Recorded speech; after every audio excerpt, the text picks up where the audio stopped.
ஆசைப்பட்ட மாதிரியே ஒரு சுதந்திரமான ஒரு சிறுவனா வாழக்கூடிய வாய்ப்பு கிடைக்குது.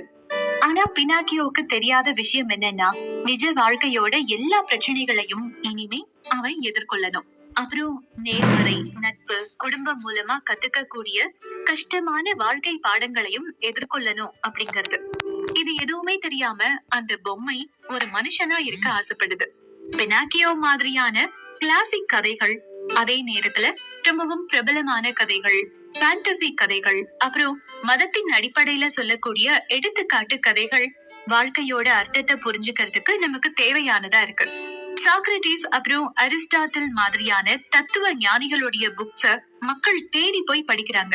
ஏன்னா அதன் மூலமா மக்கள் அவங்களுடைய வாழ்க்கைக்கு அர்த்தத்தை கொடுக்கக்கூடிய தத்துவங்களையும் விதிகளையும் தெரிஞ்சுக்க முடியும் அப்படிங்கறதுனால அத விரும்பி படிக்கிறாங்க. இந்த காலகட்டத்துல மக்களுக்கு உதவக்கூடிய இந்த மாதிரியான 12 பொன் மொழிகளை, அதாவது 12 ரூல்ஸ எழுத்தாளர் ஜோர்டன் பி பீட்டர்சன் உருவாக்கும் போது இது எல்லா விஷயங்களையும் மனசுல வச்சுக்கிட்டு அத ஒரு கருப்பொருளா வச்சு உருவாக்கி இருக்காரு. இத நீங்க ரொம்ப எளிமையா புரிஞ்சுக்க முடியும். முதலாவது, ஒரு நண்டு நம்பிக்கைய பத்தி நமக்கு கத்துக் கொடுக்குது. ரெண்டாவது, ஒரு தாமரை பூ நம்ம வாழ்க்கையோட அர்த்தத்தை நமக்கு சொல்லிக் கொடுக்குது. மூணாவது, மனிதர்களுடைய இயல்பை பத்தி இளம் ஸ்கேட் போர்டர்ஸ்கள் நமக்கு சொல்லிக் கொடுக்கக்கூடிய விஷயங்கள். இப்படி இன்னும் நிறைய சுவாரஸ்யமான விஷயங்களை அடுத்தடுத்து தெரிஞ்சுக்கலாம் வாங்க. Rule number 1. உலகம் முழுக்க சமூக படிநிலை அப்படிங்கிறது ஒரு பொதுவான விஷயமா இருக்கு. அதாவது ஒருத்தருக்கு மேல ஒருத்தர் உயர்வானவர் அப்படிங்கிற மாதிரியான ஒரு விஷயம். இதனால உங்களை பாக்குறவங்களுக்கு நீங்க உங்களை ரொம்ப ஒரு தோரணையா தெரியற மாதிரியான விஷயங்களை செய்யணும். அதாவது தோரணைனா உங்களை நீங்களே கான்பிடன்ஸ், ஸ்ட்ராங், ஒரு ரிச்சான பர்சனா மத்தவங்களுடைய பார்வைக்கு காட்டிக்கணும். பெக்கிங் ஆர்டர் அப்படிங்கிற ஒரு விஷயத்த நீங்க கேள்விப்பட்டிருப்பீங்க. ஆனா இது எங்க இருந்து வந்தது அப்படின்னு உங்களுக்கு தெரியுமா? நார்வேயை சேர்ந்த விலங்கியல் நிபுணர், அதாவது ஜூவாலஜிஸ்ட் டார்லிஃப் ஸ்செல்டரப் எபே 1920கள்ல வன்யாடு கோழிகளை பத்தி ஆராய்ச்சி செஞ்சுட்டு இருக்கும் போது கோழிகளுக்கு இடையே ஒரு சில தெளிவான படிநிலை இருக்கிறத அவர் கவனிச்சாரு. அதுல கோழி தீவனம் வரும்போதெல்லாம் அதை சாப்பிடுறதுக்காக வலிமையான நல்ல ஆரோக்கியமான கோழிகள் தன்னுடைய அலகால அத முதல்ல கொத்தி சாப்பிடுதுங்க. அதுங்க போட்ட மிச்சத்தை கீழே இருக்கிற பலவீனமான இறகுகள் கொண்ட கோழிகள் மீதி இருக்கிறத சாப்பிடுது. இந்த மாதிரியான உணவு உண்ணும் படிநிலை கோழிகளுக்கு மட்டுமில்ல, இது இயற்கையாகவே விலங்கு ராஜ்யம் முழுக்க நடக்கிற ஒரு விஷயம்தான். உதாரணமா நண்டுகள், அது கடல்ல இருந்தாலும் இல்ல சிறைப்பிடிக்கப்பட்டிருந்தாலும் அது ஒரு சிறந்த பாதுகாப்பான தங்கும் இடத்துக்காக ரொம்ப ஆக்ரோஷமா போராடும். ஆராய்ச்சியாளர்கள் போட்டி மோதல்களால வெற்றியாளர்களுக்கும் தோல்வியாளர்களுக்கும் வேறு வேறு விதமான ரசாயனம் அவங்களுடைய மூளையில சுரக்கிறத கண்டுபிடிச்சாங்க. வெற்றியாளர்களுக்கு செரட்டோனின் அப்படிங்கிற ஒரு ஹார்மோனுடைய அளவு டோபமைனை விட அதிகமா இருந்துச்சு. இதே மாதிரி தோல்வியாளர்களுக்கு ஆப்போசிட் டைரக்ஷன்ல ஹார்மோனின் அளவு மாறுபட்டுச்சு. இந்த ஹார்மோன் அளவால நண்டோட உடல் அமைப்புல கூட பாதிப்பு ஏற்படலாம். அதிக செரோட்டோனின் ஹார்மோனால வெற்றியாளர்கள் ரொம்பவே சுறுசுறுப்பாகவும் நிமிர்ந்தும் இருக்க வழி செய்யும். இதனால இன்னும் பல மோதலுக்கு கூட வழி செய்யும். ஏன்னா நிமிர்ந்த வலிமையான நண்டுகள் பாக்குறதுக்கு பயமுறுத்துற மாதிரி தெரியும். இதனால அதுகிட்ட தோல்வி அடைந்த பலவீனமான நண்டுகள் வலிமையான நண்டுக்கு அடிபணிஞ்சு போகும். நீங்க யோசிக்கிற மாதிரி இதே மாதிரியான படிநிலைகள், வெற்றி தோல்விக்கான சுழற்சிகள் மனிதர்களுடைய வாழ்க்கையிலையும் பாதிப்பை ஏற்படுத்துது. தொடர்ந்து குடிப்பழக்கம் அப்புறம் மன சோர்வோட பிடியில இருக்கிறவங்க ஒரு போட்டி நிறைந்த வாழ்க்கையில நுழையறதுக்கான வாய்ப்பு ரொம்பவே குறைவு அப்படின்னு பல ஆய்வுகள்ல கண்டுபிடிக்கப்பட்டிருக்கு. இது அவங்களுடைய செயலற்ற தன்மையையும் சுய மரியாதை இல்லாத நிலைமையையும் அப்புறம் மன சோர்வையும் அதிகமாக்குது. ஆனா இதுவே எப்பவுமே ஒரு வெற்றி பாதையில இருக்கக்கூடியவங்களை நீங்க பாத்தீங்கன்னா அவங்க எப்பவுமே தன்னம்பிக்கையோட இருக்கிற மாதிரி தங்களை வெளிப்படுத்துவாங்க. இது அவங்களுடைய வெற்றிய தொடர்ந்து தக்க வச்சுக்கிறதுக்கு உதவிகரமா இருக்கு. நண்டுகள் மாதிரியே மனிதர்களும் ஒருத்தருக்கு ஒருத்தர் தங்களை எடை போட்டுக்கிறாங்க. ஒருத்தருடைய புத்திசாலித்தனத்தை அவருடைய உடல் நிலைய வச்சு நாம புரிஞ்சுக்க முடியும். அதனால உங்களை நீங்க நல்லா மாத்திக்கணும்னு நினைச்சீங்கன்னா நீங்க முதல் விதிய கடைபிடிக்கணும். அதனால நீங்க ஒரு வெற்றியாளரை சந்திச்சீங்கன்னா உங்க தலைய நல்லா நீங்க உயர்த்தி, உனக்கு நான் கொஞ்சமும் குறைஞ்சவன் கிடையாது அப்படின்னு உங்களுடைய தோரணைய வெளிப்படுத்தணும். அடுத்தது 2வது ரூல். உங்களை நேசிக்கிறவங்களை நீங்க எப்படி கவனிச்சுக்கிறீங்களோ அதே மாதிரி நீங்க உங்களையும் கவனிச்சுக்கணும். உங்களுடைய நாய்க்குட்டிக்கு உடம்பு சரியில்லை, அதனால நீங்க அந்த நாய்க்குட்டிய ஒரு கால்நடை மருத்துவர்கிட்ட கொண்டு போறீங்க. அவரும் அதுக்கு ஒரு நல்ல மருந்து சீட்டை கொடுக்கறாரு. நீங்க ஒருவேளை அந்த மருந்து சீட்டை சந்தேகப்பட்டு அதை பயன்படுத்தாம விட்டுருவீங்களா? இன்னமும் 3ல 1 பங்கு மனிதர்கள் மருத்துவர்கள் கொடுக்கிற மருந்து சீட்டை அக்கறையோட எடுத்துக்கிறது இல்ல. இதுலதான் ஒரு கேள்வி நமக்கு உண்டாகுது. நீங்க உங்களை விட உங்களுடைய செல்ல பிராணிகள் மேல அதிகமான அக்கறை வச்சிருக்கீங்களா அப்படிங்கறதுதான் அந்த கேள்வி. ஒரு காரணம் என்னன்னா, நம்ம கிட்ட இருக்கிற குறை நமக்கு தெரியும் அப்படிங்கறதுனால நம்ம மேல நமக்கு ஒரு வெறுப்பு உண்டாகுது. இதனால உங்களுக்கு நீங்களே தண்டனை கொடுத்துக்கிறீங்க. உங்களை நீங்க எதுக்கும் தகுதியற்றவரா நினைச்சுக்கிறீங்க. இதனாலதான் நம்மள சுத்தி இருக்கிறவங்கள நல்லா கவனிச்சுக்கிறோம். ஆனா நாம கவனிச்சுக்கிறதுக்கு யோசிக்கிறது கூட இல்ல. நீங்க தகுதியற்றவர் அப்படின்னு நீங்க நினைக்கிற அந்த நம்பிக்கை ஆதாமும் ஏவாளும் ஏதேன் தோட்டத்திலிருந்து வெளியேற்றப்பட்ட கதையோட ஒத்து போக கூடியதா இருக்கு. இந்த கதையில ஆதாமும் ஏவாளும் ஒட்டுமொத்த மனித இனத்தை குறிக்கிறவங்களா இருக்காங்க. அதோட அவங்க ஒரு தீய பாம்பு சொன்னதுனால தடை செய்யப்பட்ட ஆப்பிள சாப்பிடுற மாதிரி ஏமாற்றப்படுறாங்க. ஒரு பாம்போட அறிவுரைய கேட்டதுனால மனிதர்கள் எல்லாருமே எப்பவுமே அக்கிரமத்தால கெட்டு போனவங்களா இருக்காங்க. ஏதேன் தோட்டத்தோட இந்த கதை நமக்குள்ள இருக்கிற இருண்ட பக்கத்தை பத்தி, நம்மளோட சுய நினைவுகள்ல பாதிப்பை ஏற்படுத்தினது மட்டும் இல்லாம நாம நல்ல விஷயங்களுக்கு தகுதியானவர்கள் இல்ல அப்படிங்கிற ஒரு உணர்வையும் வலிமையாக்குது. இத கொஞ்சம் வேற மாதிரி சொல்லணும்னா, நாம மட்டும் இல்ல, மொத்த உலகமுமே கெட்டு போய்தான் இருக்கு. இந்த பாம்பையும் மனிதர்களையும் ஒட்டுமொத்த உலகத்தோட ஒழுங்கு மற்றும் குழப்பத்தோட கலவையா நம்ம பார்க்கலாம். இயற்கை வளம் இந்த இரட்டை தன்மை அப்படிங்கிற விஷயத்த ஈஸ்டர்ன் பிலாசபிலையும் நாம பார்க்கலாம். அது மட்டும் இல்லாம இன் யாங் சின்னத்தோட 2 பக்கங்கள்லயும் இது சொல்லப்பட்டிருக்கு. வெளிச்சமான பகுதி அப்புறம் இருட்டான பகுதி அப்படின்னு 2 இருக்கு. இருந்தாலும் 2 புறமும் மற்றொன்றின் பகுதியையும் கொண்டிருக்கு. ஒண்ணு இல்லாம ஒன்னால இருக்க முடியாது. இந்த சூழ்நிலையில வெளிச்சத்துக்கும் இருளுக்கும் இடையில ஒரு ஆரோக்கியமான சமநிலைய கண்டுபிடிக்கிறதன் மூலமா ஒரு நன்மைய நம்மளால அடைய முடியும். ஒருத்தர் வெளிச்சமோ இல்ல இருட்டோ அதுல ரொம்ப தூரம் போகாம இருந்து தன்னை கட்டுப்பாட்டுக்குள்ள வச்சுக்கணும். உதாரணமா, ஒரு பெற்றோர் அவங்களுடைய குழந்தை மோசமான விஷயங்களை செய்யாம பாதுகாக்க நினைச்சாங்கன்னா அவங்கள ஒழுங்கா இருக்கிறதுக்கு கண்டிக்கிறதன் மூலமா தான் செய்ய முற்படுவாங்களே தவிர குழந்தைகிட்ட நல்ல விதமா போய் திருத்த யோசிக்க மாட்டாங்க. ஏன்னா அது வீண் பேச்சு அப்படின்னு அவங்களுக்கு தெரியும். இது நம்மள 2வது விதிக்கு கூட்டிட்டு போகுது. அதாவது, நீங்க நேசிக்கிறவங்கள நீங்க கவனிச்சுக்கிற மாதிரி உங்களையும் நீங்க கவனிச்சுக்கணும். அதாவது உங்க குழந்தைய கண்டிக்கிற மாதிரி நீங்க உங்களை கண்டிச்சு நல்ல விஷயங்களை செய்யறதுக்கு முற்படணும். அதனால உங்களை நீங்க கவனிச்சுக்கோங்க. குழப்பத்தை எதிர்த்து போராடாதீங்க. ஏன்னா இது ஒரு ஜெயிக்க முடியாத சண்டை. உங்களுக்கு மகிழ்ச்சி தர விஷயத்தை விட உங்களுக்கு எது சிறந்ததோ அதை செய்யறதுக்கு முயற்சி பண்ணுங்க. ஒரு குழந்தையா நீங்க காலையில பிரஷ் பண்ணவோ இல்லனா உங்களுடைய கிளவுஸ நீங்க போட்டுக்கவோ விரும்பாம இருக்கலாம். ஆனா இதெல்லாம் நாம கண்டிப்பா நம்மளுடைய வாழ்க்கையில செய்ய வேண்டிய ஒண்ணுதான். நீங்க ஒரு வயது வந்தவர், குழந்தை பருவத்தை தாண்டியவர் அப்படிங்கறத தெரியப்படுத்துற விதமா இதெல்லாம் நமக்கு நாமளே செய்ய வேண்டியது. வாழ்க்கையில நீங்க தேர்ந்தெடுக்க வேண்டிய வழிகளுக்காக நீங்க திடமான முடிவுகளை எடுக்கணும். நீங்க செய்யற செயல் தான் உங்களுடைய வாழ்க்கைக்கு ஒரு சிறப்பான விஷயமா இருக்க முடியும். Rule number 3. தவறான நட்பு உங்களை கீழே தள்ளி விடலாம். அதனால உங்களுடைய நண்பர்களை கவனமா தேர்ந்தெடுக்கணும். இந்த புக்கோடைய எழுத்தாளரின் குழந்தை பருவ நண்பர்கள்ல ஒருத்தர் அவரோட சொந்த ஊரான நார்த் கனடா ஃபேர்வியூ ஆல்பர்டாவை விட்டு எப்பவுமே வெளியே போனதே கிடையாது. அவர் அங்கேயே எந்த வேலையையும் செய்யாம சுத்திட்டு இருந்தாரு. ஒவ்வொரு தடவையும் எழுத்தாளர் ஊருக்கு போகும் போதெல்லாம் அவருடைய நண்பர் வாழ்க்கையில எந்த ஒரு முன்னேற்றமும் அடையாம சரிவை நோக்கி போறத அவர் கவனிச்சாரு. அவரு நண்பரோட இளமை திறன்கள் எல்லாமே அவருக்கு வயசாகிற வரைக்கும் சரியான முறையில பயன்படுத்தப்படல அப்படிங்கறத புரிஞ்சுக்கிட்டாரு. எழுத்தாளருக்கு ஒரு விஷயம் மட்டும் தெளிவா புரிஞ்சுது. அவரு நண்பர் இதுவரைக்கும் எந்த ஒரு நல்ல விஷயமும் செய்யாததுதான் அவரை இப்போ படுகுழியில தள்ளிட்டு இருக்கு அப்படின்னு. ஆனா இது நிறைய பேருக்கு நடக்கக்கூடிய ஒரு விஷயம்தான். ஒரு ஒர்க் பிளேஸ்ல பெருசா சாதனை பண்ணாத ஒருத்தர் பெரிய சாதனைகள் பண்ண டீம்ல சேரும் போது இந்த மாதிரியான ஒரு சூழ்நிலை ஏற்படும். இதனால மேனேஜர் என்ன நினைப்பாருன்னா, இந்த லோ பெர்ஃபார்மரை இந்த டீம்ல வைக்கும் போது அவரு பல நல்ல விஷயங்களை மத்தவங்க கிட்ட இருந்து கத்துக்குவாரு அப்படின்னு. ஆனா ஆய்வு என்ன சொல்லுதுன்னா, இதுக்கு எதிர்மறையாதான் நடக்குதுன்னு. இந்த ஒருத்தரோட கெட்ட பழக்கங்கள் மத்தவங்களையும் பாதிச்சு மொத்த டீமையும் கீழே தள்ளி விட்டுரும் அப்படின்னு ஆய்வுகள்ல தெரிய வந்திருக்கு. இதனாலதான் 3வது விதி என்ன சொல்லுதுன்னா, உங்களை சுத்தி எப்பவுமே உங்களுக்கு சப்போர்ட் பண்ற நண்பர்களை கூட வச்சுக்கிறத உறுதி செய்யுங்க. உங்க நண்பர்களை தேர்ந்தெடுக்கிறதுல நீங்க கவனமா இருக்கிறது புத்திசாலித்தனமான ஒரு விஷயம்தான். இது சுயநலமோ இல்ல முட்டாள்தனமான விஷயமோ கிடையாது. ஒரு சப்போர்ட்டிவான நட்பு எப்பவுமே ரெண்டு வகையில செயல்படும். உங்களுக்கு ஏதாவது ஒரு பிரச்சனைனா அந்த நேரத்துல உங்க நண்பர் உங்களுக்கு ஆதரவா இருப்பாரு. அதே மாதிரி உங்க நண்பருக்கு உதவி தேவைப்படும் போது நீங்க அங்க இருப்பீங்க.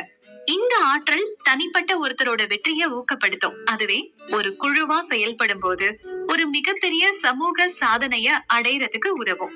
எழுத்தாளர் ஃபேர்வியூவை விட்டு கல்லூரிக்காக வெளியேறினப்போ அவரு ஒரே கருத்துடைய சில நண்பர்களோட சேர்ந்து படிப்புலையும் செய்தித்தாள் உருவாக்குறது அப்படின்னு பல வெற்றிகரமான விஷயங்களை செஞ்சாரு. உங்க நண்பர்கள் நல்ல நண்பர்கள் அப்படின்னு நீங்க எப்ப தெரிஞ்சுக்கலாம்னா, நீங்க தவறான செயல்கள்ல மூழ்கும் போது அதை அவங்களால தாங்கிக்க முடியாது. உங்க நண்பர் உங்களுக்கு எப்பவுமே நல்லது மட்டும்தான் நடக்கணும் அப்படின்னு நினைக்க கூடியவரா இருப்பாரு. அதனால அவரு உங்களை தவறான பாதையில இருந்து வெளியேற்றி நீங்க சரியான பாதையில போறதுக்கு உங்களை உற்சாகப்படுத்துவாங்க. Rule number 4. உங்க கடந்த கால சாதனைய உங்களோட நீங்க தொடர்பு படுத்தி பார்க்கும்போது உங்களுக்கு வளர்ச்சி உருவாகுது. இது மத்தவங்களால உங்களுக்கு கிடைக்கக்கூடிய ஒரு விஷயம் கிடையாது. முன்னாடி எல்லாம் ஒரு சின்ன குளத்துல பெரிய மீன் அப்படிங்கிற விஷயம் இருந்துச்சு. ஆனா இப்போ இன்டர்நெட் இருக்கு. நம்ம எல்லாரும் உலகளாவிய சமுதாயத்தோட ஒரு பகுதியா மாறிட்டோம். நீங்க எங்க இருந்தாலும் சரி, அங்க உங்களை விட திறமையான ஒருத்தர் கண்டிப்பா இருப்பாரு. இது உங்களை நீங்களே சுய விமர்சனம் செய்யறதுக்கு வழிவகுக்கும். ஒருத்தரோட சுயத்தை பத்தி தெரிஞ்சுக்கிறது ரொம்பவே அவசியமான ஒரு விஷயம். நாமளே சரியா இல்லைன்னா நாம பாடுபடுறதுக்கு அங்க எதுவுமே கிடையாது. உங்களை நீங்க மேம்படுத்திக்கிறதுக்கான எந்த ஒரு உந்துதலும் உங்களுக்கு இருக்காது. நம்ம வாழ்க்கை அர்த்தமில்லாத ஒரு விஷயமா மாறி போயிடும். அதிர்ஷ்டவசமா நிகழ்காலம் எப்பவுமே இல்லாத ஒரு விஷயமாகவும் எதிர்காலம் எப்பவுமே சிறப்பானதா இருக்குன்னு நினைக்கிறது ஒரு மனித போக்கா இருக்கு. இந்த மாதிரி இருக்கிறதுக்கு காரணம் நீங்க முன்னேறி நடக்கிறதுக்கும் நடவடிக்கை எடுக்கிறதுக்கும் உங்களுக்கு உற்சாகத்தை கொடுக்குது. இருந்தாலும் உங்களை நீங்க மத்தவங்களோட கம்பேர் பண்ணி பார்க்கும்போது உங்களோட சுய விமர்சனம் அசிங்கமானதா மாறிடுது. உங்களை பத்தி நீங்க கேவலமா நினைப்பீங்க. இது உங்களை உங்க வளர்ச்சி பாதையில இருந்து கீழே தள்ளிடும். முதலாவதா இது கருப்பு மற்றும் வெள்ளை விதிமுறைகள் அடிப்படையில சிந்திக்க வழிவகுக்குது. வெற்றியோ தோல்வியோ எப்பவுமே அது சின்ன விஷயம்தான். இது முக்கியமானதா இருந்தாலும் உங்ககிட்ட இருக்கிற இந்த சின்ன வளர்ச்சியை பாக்குறதுல இருந்து இது உங்களை தடுக்குது. கம்பாரிசன் அப்படிங்கிற ஒரு விஷயம் உங்க வாழ்க்கையில நீங்க சின்ன விஷயங்கள்ல கவனம் செலுத்தி பெரிய விஷயங்கள்ல உங்களை கவனம் செலுத்த விடாம பண்ணிடும். உதாரணமா உங்களுடைய கடந்த காலத்தை நீங்க மதிப்பாய்வு செய்யறதா வச்சுக்கோங்க. உங்க கூட வேலை செய்யறவங்களை விட உங்களுடைய திறமை குறைவா இருக்கிறத நீங்க கவனிக்கிறீங்க. உடனே நீங்க தோல்வி அடைஞ்சிட்டதா நினைப்பீங்க. ஆனா உங்க வாழ்க்கைய பத்தி ஆழமா யோசிச்சு பாத்தீங்கன்னா உங்க குடும்ப வாழ்க்கையில கண்டிப்பா நீங்க முன்னேற்றத்தை அடைஞ்சிருப்பீங்க. அதனாலதான் 4வது விதி உங்களை நீங்க மத்தவங்க கூட ஒப்பிட்டு பாக்காதீங்கன்னு சொல்லுது. உங்க சொந்த சாதனைகளை நீங்க உங்க கூட மட்டும்தான் கம்பேர் பண்ணி பாக்கணும். உங்க நிகழ்காலத்தை கடந்த காலத்தோட கம்பேர் பண்ணி பார்க்கும்போது கண்டிப்பா நீங்க முன்னேற்றத்தை அடைஞ்சிருப்பீங்க. நீங்க தொடர்ந்து வெற்றி அடையிற மாதிரி உங்களுக்கு தெரிஞ்சதுன்னா அது உங்களுக்கு சிவப்பு கொடி காட்டுதுன்னு அர்த்தம்.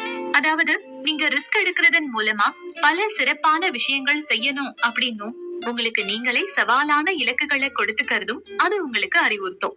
உங்க முன்னேற்றத்தை பத்தி நீங்க பரிசீலிக்கும் போது உங்களை நீங்க ஒரு ஹோம் இன்ஸ்பெக்டரா நினைச்சுக்கோங்க.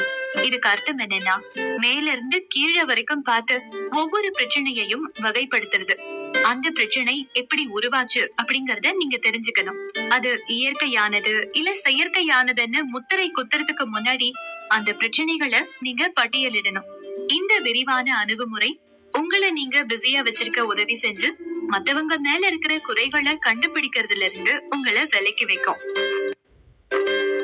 Rule number 5. பொறுப்போடவும் பாசத்தோடவும் ஒரு குழந்தைய வளர்க்கறது பெற்றோரோட கடமை.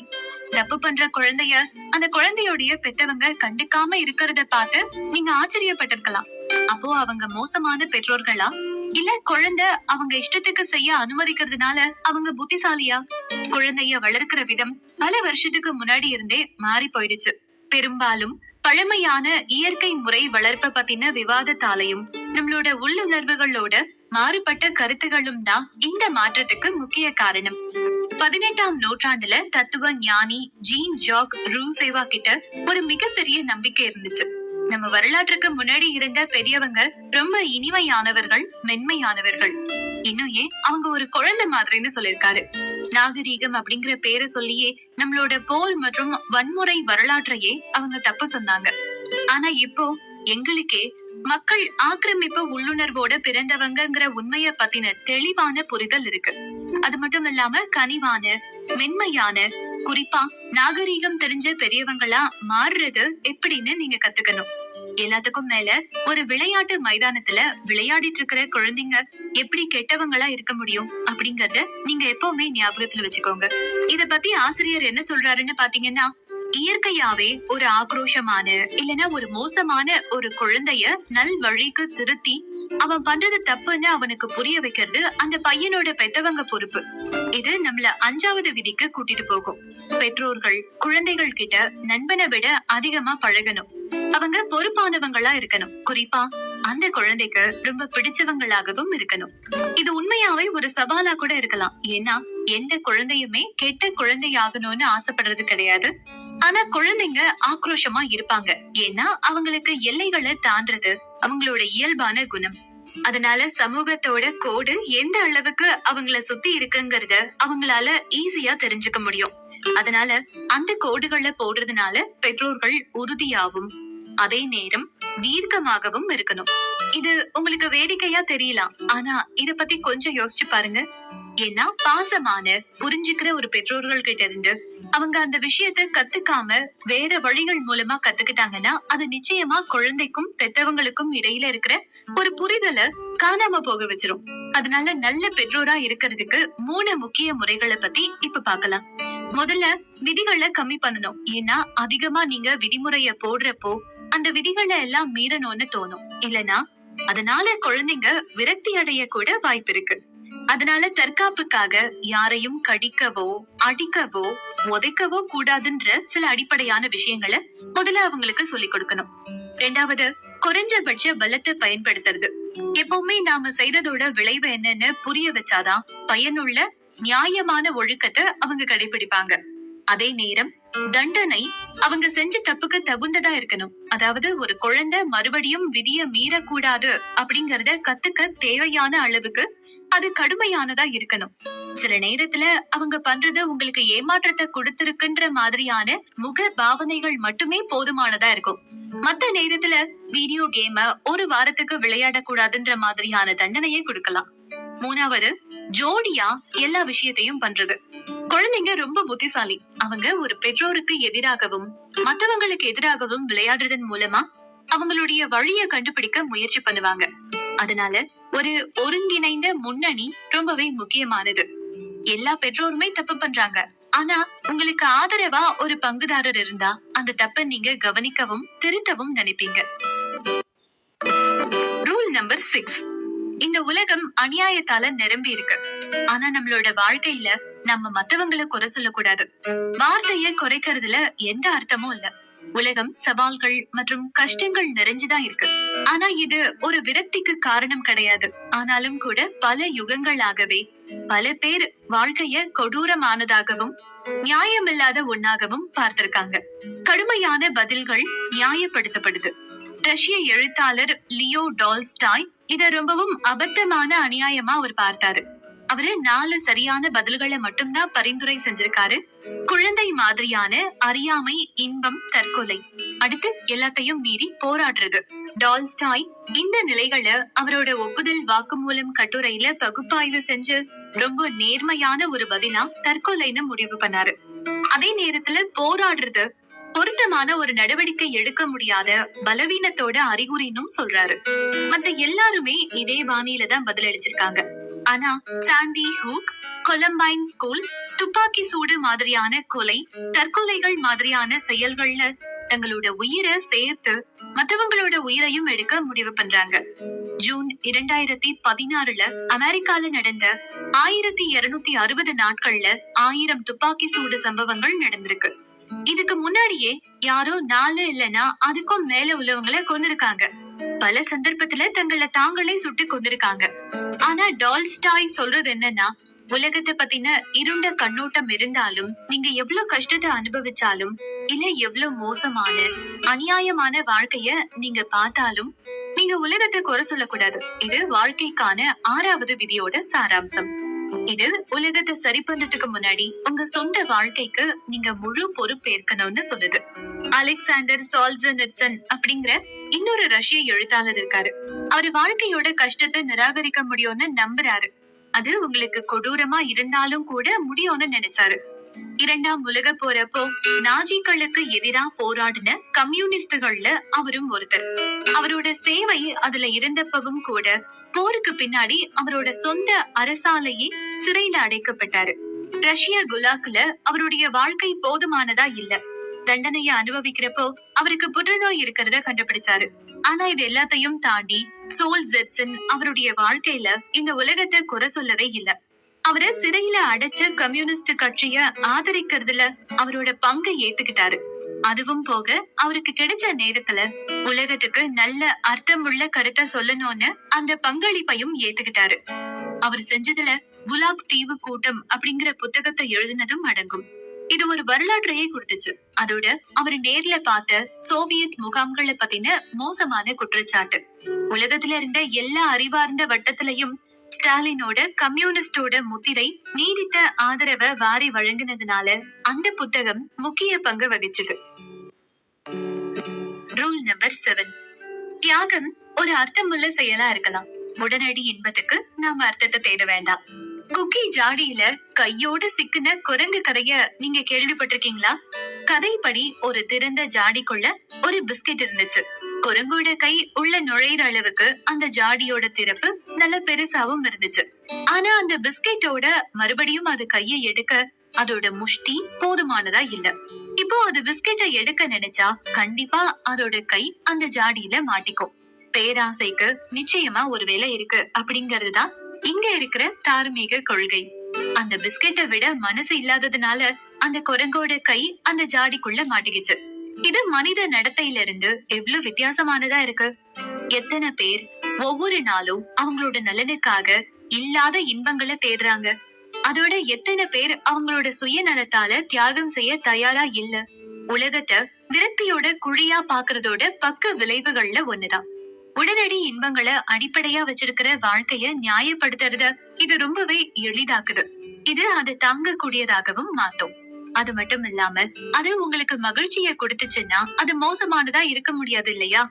அளவுக்கு அதிகமான குடிப்பழக்கம், போதை பொருள் பழக்கம், பாலியல் துஷ்பிரயோகம், அப்புறம் மத்த சுய தீங்கு விளைவிக்கும் நடத்தைக்கு பின்னாடி இருக்கிற தர்க்கம் இதுதான். இந்த வார்த்தையோட மறுபக்கம் தான் தியாகம். இப்போ எதையாவது விட்டு கொடுக்கறதன் மூலமா எதிர்காலத்துல சிறந்த விஷயங்களை கொண்டு வர்ற வகைதான் இது. இது நம்மள பழங்காலத்துக்கு கூட்டிட்டு போகும்.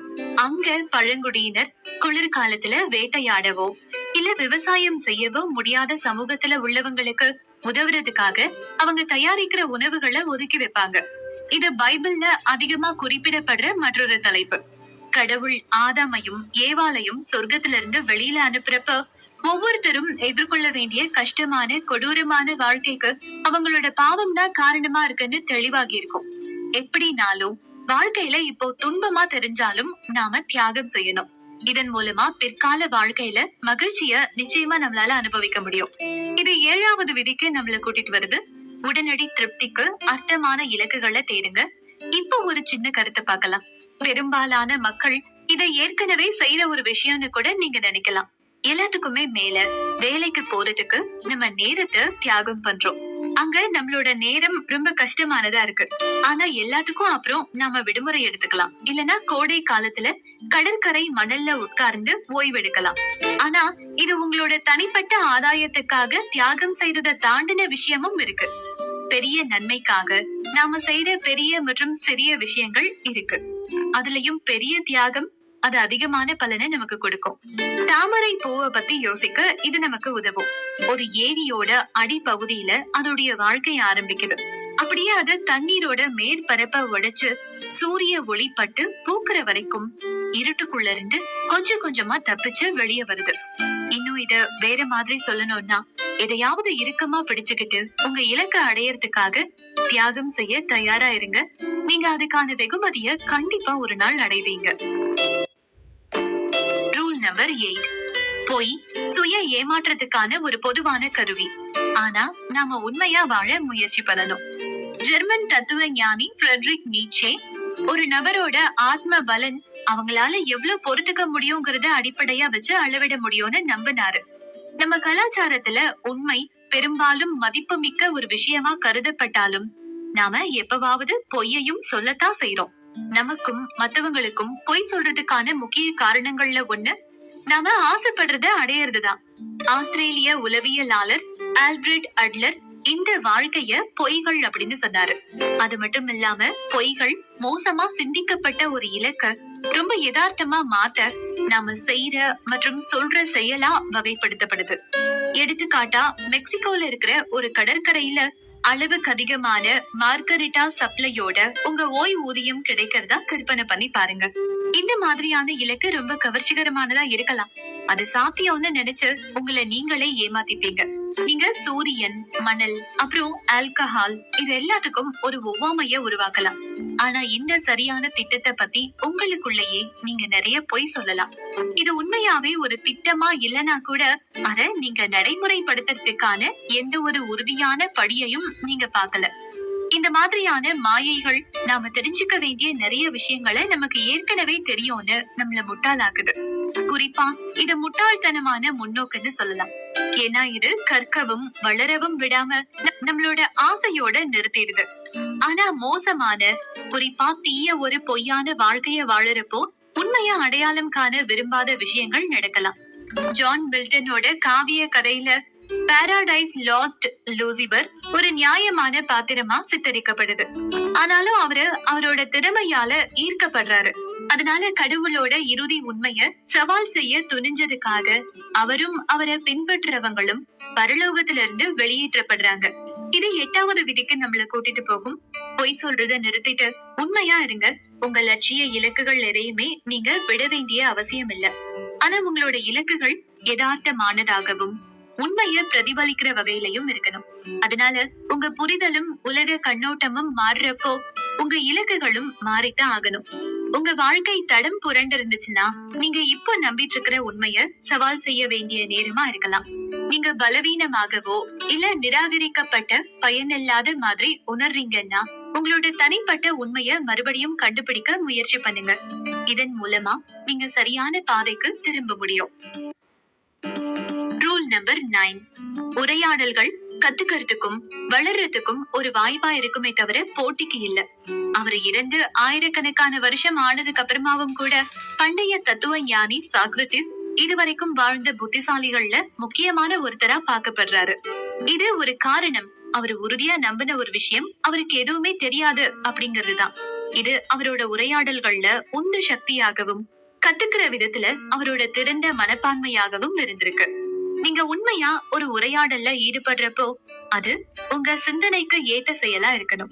ஒரு பிரச்சனையோட 2 பக்கத்தை நீங்க ஆராய்ச்சி பண்றப்போ விஷயங்களை யோசிச்சு பாக்குறது, அடுத்து நீங்க சொல்றத கேக்குறது, அதனால ஒரு வழியில நீங்க உங்களோட ஆழ் மனசோட ஒரு உரையாடலை உருவாக்குறீங்க. இது கஷ்டமானதா இருக்கலாம். ஏன்னா நீங்க 2 தரப்பையும் துல்லியமா பிரதிநிதித்துவப்படுத்தணும். அதே நேரத்துல உங்க முடிவுல இருந்து நீங்க வெளியவும் இருக்கணும்.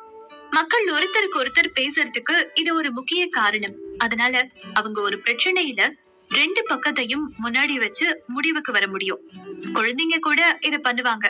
ஒரு குழந்தை கூரை மேல விளையாடுறது வேடிக்கையா இருக்கும்னு நீங்க நினைச்சா இந்த யோசனையோட அபாயங்களை சுட்டி காட்டுற ஒருத்தருக்கு நீங்க இந்த யோசனைய பரிந்துரை செய்யலாம். அதுக்கப்புறம் நடக்கிற உரையாடல் அசல் சிந்தனைய கொண்ட குழந்தைய புதிய கண்ணோட்டத்துல யோசிக்க வைக்கிற ஒரு வாய்ப்பா இருக்கு. யாரோ ஒருத்தர் விழுந்து தங்களை தானே காயப்படுத்திக்க இது எவ்வளவு சாத்தியம் அப்படின்னு அவங்க சரியான முடிவை எடுக்கலாம். இருந்தாலும் உரையாடல்கள் பெரும்பாலும் இந்த வழியில போகாது. அதுக்கு பதிலா ஒரு நபர் இல்லனா ஒருவேளை 2 பேருமே அவங்களோட முன் முடிவுகளை சரிபார்க்க அவங்க ஜெயிக்க வேண்டிய ஒரு போட்டியா நினைச்சு உரையாடல கேட்கவும் செய்யவும் மறுக்க வாய்ப்பு இருக்கு. அதனால மத்தவங்க சொல்றத கேட்கறதுக்கு பதிலா அடுத்து என்ன சொல்றதுன்னு யோசிச்சுட்டு இருப்பாங்க. இல்லனா ஒருத்தரை விட இன்னொருத்தர் பெரியவங்க அப்படின்னு காமிக்கிற போட்டி மாதிரி நடந்துக்குவாங்க. அதனாலதான் 9வது விதியில மத்தவங்க சொல்றத கேளுங்க. அவங்க கிட்ட இருந்து ஏதாவது உங்களால கத்துக்க முடியுமான்னு பாருங்க. சிறந்த கலந்துரையாடலரா இருக்கிறதுக்கான எளிதான வழி என்னன்னு பாத்தீங்கன்னா மத்தவங்க சொல்றத கேட்டு அத பின்னாடி சுருக்கமா சொல்றது, இல்லனா சத்தமா மறுபடியும் சொல்றது. இது பல நோக்கங்களுக்கு உதவியா இருக்கு. அது நீங்க அவங்க சொன்ன விஷயத்த சரியா கேட்டிருக்கீங்கங்கறத உறுதிப்படுத்தும். அதே சமயம் அது உங்க ஞாபகத்துல எப்பவுமே இருக்கிறதுக்கும் உதவி பண்ணுது. சில சமயத்துல உண்மை ரொம்ப கஷ்டமானதா இருக்கும். அதுலயும் சில தகவல்களை எடுத்துக்கிறது வேதனையான விஷயமா கூட இருக்கும். ஏன்னா உங்க யோசனையோட முன் முடிவுகளை நீங்க மாத்த வேண்டி இருக்கும். ஆனா அது நீங்க ஒரு நல்ல விஷயத்த கத்துக்கிறதுக்காகவும் உங்களை நீங்களே வளர்த்துக்கிறதுக்காகவும் நீங்க கொடுக்கிற ஒரு சின்ன விலை மட்டும்தான். Rule number 10. வாழ்க்கையோட சிக்கலான பக்கத்தை தெளிவாகவும் துல்லியமான மொழியோடவும் எதிர்கொள்ளணும். வாழ்க்கை உண்மையிலேயே ஒரு மகத்தான, அதே நேரம் சிக்கலான ஒரு கயிறு. இன்னமுமே நாம பார்க்க நினைக்கிற குறிப்பிட்ட சில தனிமைப்படுத்தப்பட்ட பகுதிகளை மட்டும்தான் பார்க்க நினைக்கிறோம். நீங்க நடந்து போயிட்டு இருக்கும் போது கீழே இருக்கிற ஒரு ஆப்பிள பாக்குறீங்கன்னா அது விழறதுக்கு முன்னாடி இருந்த கிளை, மரம், வேர், மண் பத்தி எல்லாம் நாம யோசிக்கிறதே கிடையாது. அதுக்கு காரணம் நமக்கு பயன்படுற இல்லனா நம்ம வழியில நிக்கிற விஷயங்கள் மட்டும்தான் நாம பார்க்கவோ இல்ல கவனம் செலுத்தவோ நினைக்கிறோம். ஆப்பிள் நம்மளோட கவனத்தை ஈர்க்குது, ஏன்னா அது உணவையும் வாழ்வாதாரத்தையும் குறிக்குது. ஆனா மரத்தையும் மண்ணையும் வேரையும் நாம கருத்துல எடுத்துக்கிறதே இல்ல, ஏன்னா அதுங்க நம்மளுடைய தேவைகளை பூர்த்தி செய்ய பயன்படாது. நிச்சயமா நாம எல்லா நேரத்திலயுமே எல்லா விஷயத்தையும் நினைச்சிட்டு இருக்க முடியாதுதான். ஏற்கனவே உலகம் ரொம்ப சிக்கலானது. அதனாலேயே நம்மளோட மனசு சில விஷயங்களை எளிதாக்குது. அதனால நம்ம வாழ்க்கையையும் எளிதாக்குது. எப்படினாலும் ஒவ்வொரு முறையும் இந்த உலகத்தை பத்தின நம்மளோட கருத்து மாறிக்கிட்டேதான் இருக்கும். அது நம்மள குழப்பவும் செய்யுது. அதனாலதான் 10வது விதி ரொம்பவே முக்கியம்னு சொல்றோம். துல்லியமான மொழியை பயன்படுத்துங்க. அது எப்படி நமக்கு உதவுது? சரி, கார் அப்படின்ற வார்த்தையை நினைச்சு பாருங்க. இதுல எது சரியானது தெரியுமா? கார் நம்மள குறிப்பிட்ட ஒரு இடத்துல இருந்து ஒரு குறிப்பிட்ட ஒரு இடத்துக்கு உங்களை கூட்டிட்டு போற ஒரு வாகனம். ஆனா இந்த வாகனம் அதுக்கு நடுவுலயே பழுதாகிறப்போ அந்த கார் செயல்படுற துல்லியமான வழிகள் உங்களுக்கு தெரியுமா? இல்லனா அந்த சிக்கலான இயந்திரத்தை உங்களால சரி பண்ண முடியுமா? உங்க கார் ரிப்பேர் ஆகுறப்போ நீங்க முதல்ல சாபம் கொடுக்க நினைக்கிறீங்க. அது ஒரு சின்ன பிரச்சனையா இல்லனா அந்த காரை நீங்க கோவத்துல எட்டி உதைக்க கூட வாய்ப்பு இருக்கு. ஒரு விஷயம் சிக்கலாகவும் குழப்பமாகவும் இருக்கிறப்போ இதுதான் நடக்கும். அதனால அதை மீட்டு எடுக்கிறதுக்கு முதல்ல என்ன தவறு நடந்துச்சு அப்படிங்கறத உங்களுக்கு தெளிவாவும் துல்லியமாவும் சொல்ல தெரியணும். உங்களோட உடல் சோர்ந்து நீங்க நோய்வாய்ப்படுறப்பவும் இதுதான் நடக்கணும். ஏதாவது ஒரு சிக்கல் இருக்கலாம். அதனால துல்லியமான அறிகுறிகளை உங்களுடைய மருத்துவர்கிட்ட நீங்க சொல்லணும்.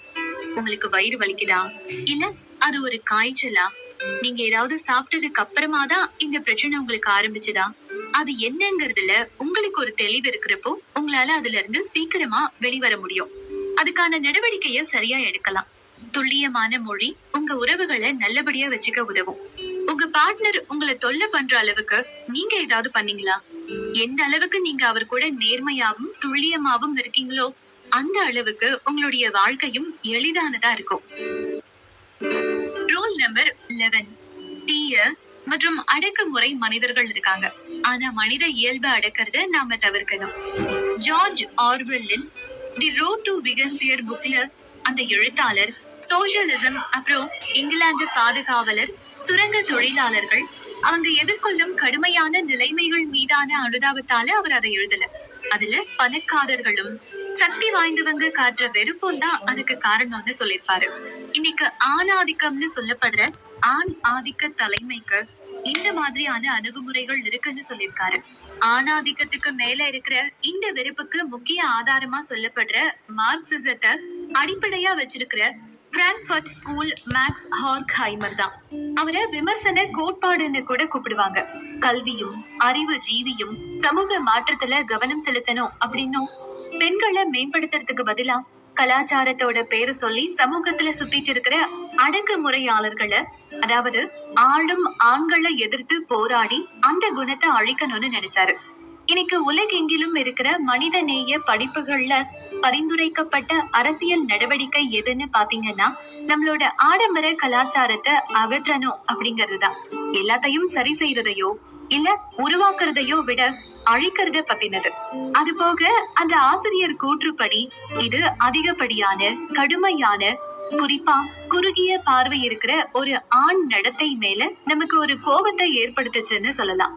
எடுத்துக்காட்டா பல ஆண் மாணவர்கள் ஆணாதிக்கத்தோட ஒரு பகுதி அப்படின்ற விரோத குற்றச்சாட்டை தொடர்ந்து எதிர்கொள்றாங்க. ஆனா நியாயமான ஒரு மாற்றத்தோட பாதையில ஒவ்வொரு மனுஷனையும் பாலியல் குற்றவாளியா கருதக்கூடாது. பல ஆண்கள் இழிவா நடந்துகிட்டது உண்மைதான் அப்படின்னாலும் ஆரோக்கியமான போட்டியில ஈடுபடுறது, ஆபத்தான பகுதிகளை ஆராயறது, தேவையான முன்னேற்றம் செஞ்சு கொடுக்கறது மாதிரியான இயற்கையான ஆக்கிரமிப்பு மனப்பான்மைய ஆண்களும் சில நன்மைக்காக தான் பயன்படுத்தி இருக்காங்கன்னு அந்த ஆசிரியர் வாதாடி இருக்காரு. நம்ம மனித இயல்புக்கு எதிரா விதிகளை நிறுவ முடியாது. நம்மளுடைய விதிகள் கண்டிப்பா நம்மள பாதுகாக்கணும். ஆனா மக்கள் கிட்ட இருக்கிற நல்ல குணங்களை ஒடுக்கும் வகையில அதை செய்யக்கூடாது. உண்மை என்னன்னா, பெண்கள் தங்களை தாங்களே கற்றுக்கொள்ளவும் சுதந்திரமா இருக்கவும் வாய்ப்பு கிடைக்காம அவங்க வளராம இருக்காங்க. ஒவ்வொரு ஆணுக்கும் ஒரு அம்மா இருக்காங்க. அப்படி இருக்கிறப்போ அவங்க சொல்ற மாதிரி ஆண் வர்க்கமே கெட்டதுன்னா எந்த அம்மா ஒரு ஆண் குழந்தைய சார்ந்து பராமரிக்க நினைப்பாங்கன்னு இந்த ஆசிரியர் கேட்டிருக்காரு. Rule number 12. வாழ்க்கை கஷ்டமானது, துக்கம் நிறைந்தது. அதனால வாழ்க்கையில சின்ன சின்ன சந்தோஷங்களை கொண்டாடுறது கூட ரொம்ப முக்கியம். நீங்க எப்பயாவது நோய்வாய்ப்பட்ட ஒருத்தரை பராமரிக்க வேண்டியதா இருந்திருக்கா? இது வாழ்க்கையோட கடினமான சவால்கள்ல ஒன்னா இருக்கலாம். ஆசிரியரோட மகள் 6 வயசுல இருந்தே கடுமையான மூட்டு பிரச்சனையால பாதிக்கப்பட்டிருக்கலாம். அவங்க தொடர்ந்து வலியால கஷ்டப்பட்டிருக்காங்க.